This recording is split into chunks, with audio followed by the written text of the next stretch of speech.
So when I first moved back, I was an adjunct professor at Oklahoma City University, and I taught film business and I taught screenwriting, and I had this great group of students, and like these kids love their home, you know, like, and even when we were growing up, like I think you were probably a little more like interested in LA, but I didn't want to leave. I love working for Gray. Like I was peripherally, you know, I just knew I had to. You knew you had to. Right. You knew you had that's to. the kicker, isn't it? I wanted to be an actor, and I couldn't do that here. Yeah. So like in fall of 2016, things have changed even since then. Like we've watched the city evolve, but I was teaching film business, and like my best students, and even the students that like were still trying to find their footing would come in, the seniors, you know, and they're like, do I have to leave?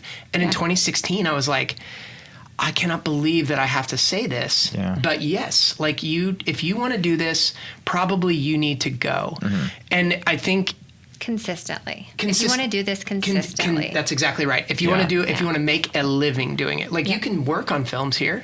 You know, movies come, like we talk all the time, like there right now, there's a film called Reagan. Rachel, you can tell them about Reagan in a minute, but you know, movies come here and people work on them, but it's part-time. Then they go back to, what is your other job? It's like in LA when you say you're an actor and they're like, oh, where do you wait tables? What restaurant are you at? So it's a similar sentiment here. And I hated the idea of exporting talent. It seems ridiculous. It's ridiculous in the medical space. It's ridiculous in the tech space. It's ridiculous anywhere. Like we have brilliant universities. What we need to do is retain talent so that we can grow as a city and diversify. And so Rachel and I were just like, that's what we need to do. We need to build, never mind making a movie, let's build an industry here.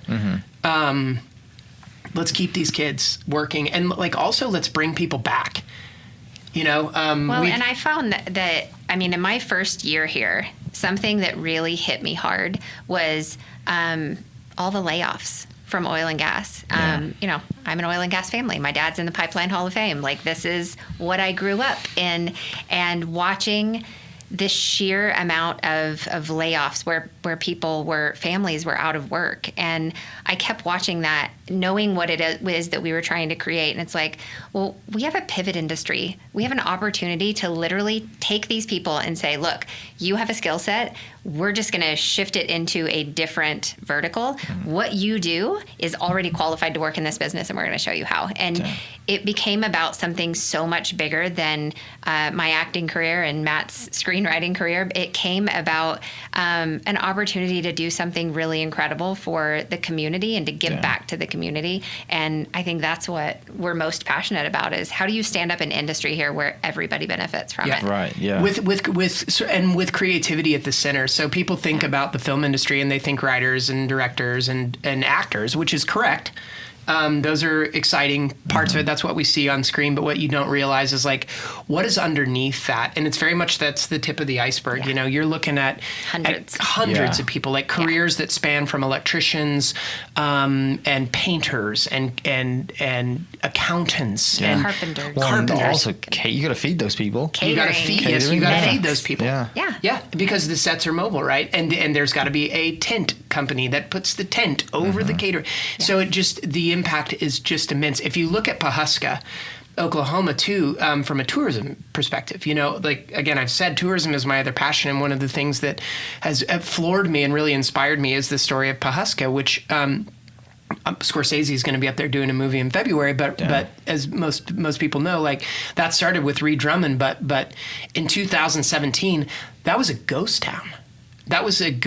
And Reed Drummond sort of shot her TV show there, but she put it in the spotlight, opened the Mercantile, and like their sales tax revenue has increased 75%. Yeah, people drive from all over to go there. People come from all over the world. It's crazy. I heard that there was this is a firsthand report, that last Saturday, the wait to get into the Mercantile, to eat in her restaurant was 5 hours. And being driven, and it's 2 stories, and people have driven 2 hours to get there. So that's what they did in a very, very small town. That's so amazing. Imagine what happens if, like in Georgia, they had The Walking Dead. In New Mexico, they have Breaking Bad. Imagine what happens if we got Marvel, Lucasfilm, like an Ocean's 11 type series, something Indiana Jones, some kind of tentpole show. Like the tourism industry explodes around it. It becomes another marker, kind of like the Thunder is. You know, one of the things that I discovered when I was working on a project about the Oklahoma City Thunder was that everybody affiliated that I interviewed told a story, myself included. I was in 32 countries in the last 5 or 6 years, and I would wear Thunder gear, and every airport I was in, whether it was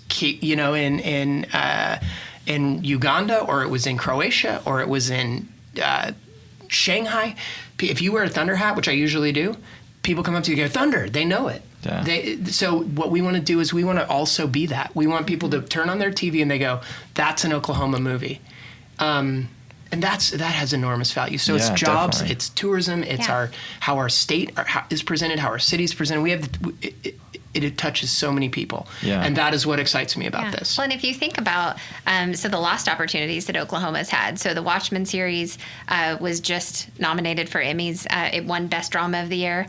That could have been an Oklahoma Emmy. That could have been, they wanted to film that here and couldn't because there was no infrastructure. There were no sound stages, so they had to go somewhere else. Yeah. So you look at those opportunities too, like where there's a sense of pride that Oklahoma gets to be a part of that. You have a series that is shot here that when you drive by the Cox Center that there are posters up on the wall of what's happening inside. Then when there's success around that show, everybody gets to take ownership of that. Everybody gets to be a part of that. And that's just something, new and exciting for Oklahoma that we're excited to be able to help bring here.